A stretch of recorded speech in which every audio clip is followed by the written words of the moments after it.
ഇന്ന് നമ്മുടെ നന്ദൂട്ടൻ്റെ birthday സെലിബ്രേഷൻ്റെ second day ആണ് കേട്ടോ. അപ്പോൾ ഫസ്റ്റ് ഡേ നമ്മൾ കേക്കൊക്കെ കട്ട് ചെയ്ത് സെലിബ്രേറ്റ് ചെയ്തു. സെക്കൻഡ് ഡേ നമ്മൾ സെലിബ്രേറ്റ് ചെയ്യാനായിട്ട് ഒരു സ്ഥലത്തോട്ട് പോവുകയാണ് കേട്ടോ. നമ്മൾ കഴിഞ്ഞ വർഷവും പോയിട്ടുണ്ടായിരുന്നു. അപ്പോൾ ഈ വർഷം ആ സെയിം പ്ലേസിലോട്ടാണ് ഞങ്ങൾ പോകുന്നത്. അപ്പോൾ നിങ്ങളെയും കൂടി കാണിച്ചു തരാം കേട്ടോ. ഓക്കെ. അങ്ങനെ പോകുന്ന പ്ലേസിലോട്ടുള്ള ഫുഡ് നമ്മൾ വണ്ടിയിൽ കയറ്റുന്നുണ്ട് കേട്ടോ. പോകുന്നത് വേറെ എവിടെയല്ല, നമ്മുടെ കൂവപ്പടി ഇളമ്പകപ്പള്ളി റോഡിലുള്ള സ്നേഹതീരം എന്ന കൊച്ചു വീട്ടിലോട്ടാണ് കേട്ടോ. അവിടെ നമ്മളെയും കാത്ത് കുറച്ച് ആളുകളുണ്ട്. കഴിഞ്ഞ ബർത്ത്ഡേക്കും നമ്മൾ ഇവിടെ തന്നെയാണ് കേട്ടോ സെലിബ്രേറ്റ് ചെയ്തിട്ടുണ്ടായിരുന്നത്. ഇത്തവണ ചേട്ടനും ചേച്ചിയും അപ്പൂസും നമ്മുടെ ഒപ്പം ഉണ്ട് കേട്ടോ. കറക്റ്റ് ടൈമിലാണ് നമ്മൾ അവിടെ എത്തിയത്. ബിരിയാണിയാണ് കേട്ടോ നമ്മൾ കൊണ്ടുവന്നിട്ടുണ്ടായിരുന്നത്. അവർക്ക് കുറച്ചും കൂടി കഴിക്കാൻ ഇഷ്ടം അതാണ്. സോ നമ്മളെ ഹെൽപ്പ് ചെയ്യാനായിട്ട് അവരവിടെ വന്നിട്ടുണ്ടായിരുന്നു കേട്ടോ. ചൂടുള്ളതുകൊണ്ട് നമ്മൾ അവരുടെ കയ്യിലൊന്നും കൊടുത്തില്ല. നമ്മൾ നേരിട്ടാണ് അകത്തോട്ട് കൊണ്ടുവച്ചത് കേട്ടോ. അപ്പൂസും നന്ദു ആണെങ്കിൽ അവിടെ ഒരു നായയെ കണ്ടിട്ടുണ്ടായിരുന്നു. അപ്പോൾ അതിനെ കാണാനായിട്ട് അവിടെ ചെന്ന് നിൽക്കുകയാണ്. അടിപൊളിയാണ് കേട്ടോ വീടും പരിസരവും കാണാനായിട്ട്. ഒത്തിരി ചെടികളുണ്ട്. അവരവിടെ നിന്ന് വരാൻ കൂട്ടാക്കുന്നുണ്ടായിരുന്നില്ല. സോ ലാസ്റ്റ് ബെൽ ഹൈറ്റ് എടുത്തുകൊണ്ട് വരുമായിരുന്നു. ഗാർഡനൊക്കെ കാണാനായിട്ട് അടിപൊളിയാണ്. ഫുള്ളൊരു പച്ചപ്പ്. എനിക്ക് ഭയങ്കര ഇഷ്ടമായി കേട്ടോ. കഴിഞ്ഞ തവണ വന്നതിൽ നിന്നും കുറച്ച് മാറ്റങ്ങളൊക്കെ അവിടെ വന്നിട്ടുണ്ട് കേട്ടോ. അങ്ങനെ അവർക്ക് ഫുഡ് കൊടുക്കേണ്ട ടൈമായി. ഇപ്പോൾ നമ്മളെല്ലാവരും കൂടി അകത്തോട്ട് പോയി.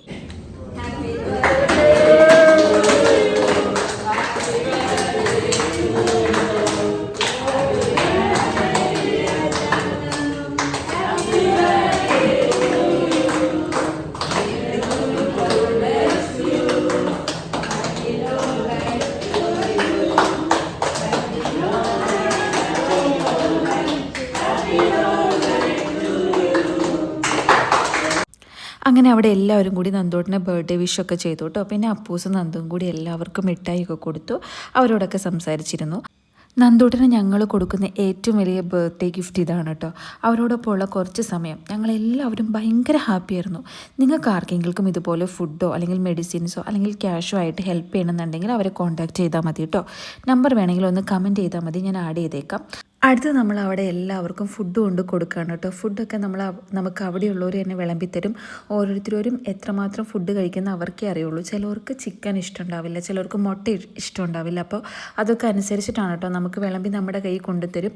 ഓരോ ഓർഡറിലാണ് അവർ ഇരുത്തിയിരിക്കുന്നത്. അപ്പോൾ അവർ പറയും അവിടെ നിന്ന് ഇത്രാമത്തെ ആൾ, അങ്ങനെ ഓർഡറിലാണ് നമ്മൾ അവർക്ക് കൊടുത്തുകൊണ്ടിരുന്നത് കേട്ടോ. അത് വളരെ ഒരു നല്ല കാര്യമായിട്ട് ഞങ്ങൾക്ക് തോന്നി. പിന്നെ അതുപോലെ തന്നെ നമ്മൾ അവിടെ കുറച്ച് നേരം ചിലവഴിച്ച് നമ്മളും ഫുഡൊക്കെ കഴിച്ച് നേരെ പുറത്തോട്ട് ഇറങ്ങി കേട്ടോ. പിന്നെ നമ്മളൊരു കുട്ടിയൊരു ഡ്രൈവ് പോലെ പോയി. നമ്മുടെ അങ്കമാലി അൽത്താസയിലോട്ടാണ് നമ്മൾ പോയത്. അവിടെ നിന്ന് നല്ല ഷവർമയൊക്കെ കഴിച്ചു.